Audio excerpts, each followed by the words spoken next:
I want to show you two important improvements that we've made to our firmware with version 1.07.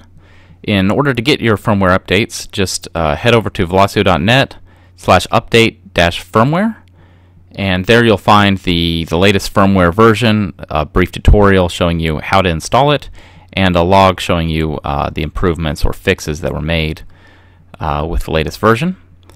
And we'll head over to vBuilder here. I've already installed the version 1.07, and it is of note that this latest version does require you to upgrade your vBuilder and vFactory to the latest versions of them as well to take advantage of. So I've got an application running, and it has a timer, which is something I'm wanting to show you first. The timer resolution up to and including version 1.06 was a 10 millisecond resolution timer. So if you were to look at the ticks of the timer, it would be 100 per second. And in this latest version 1.07, we've improved that to a 1 millisecond resolution. So if you look at the ticks per second, you'll see it's 1,000 ticks per second.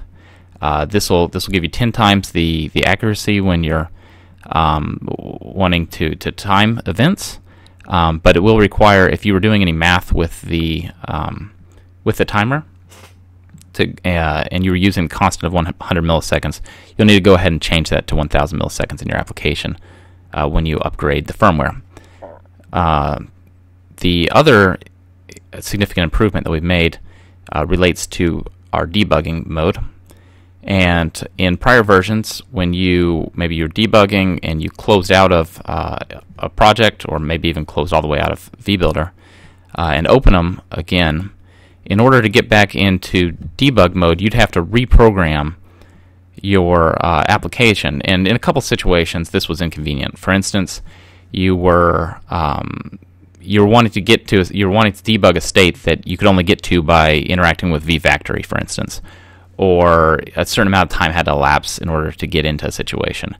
Well, reprogramming it would make that a difficult thing to debug at that point.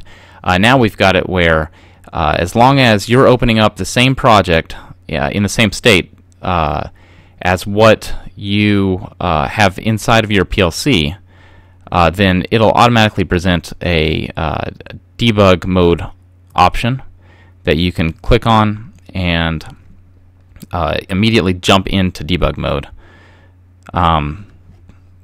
So we think that will really aid your debugging experience.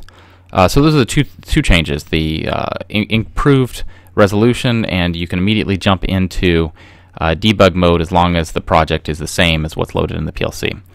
So we think these will help you out, and let us know if you have any questions. Thank you.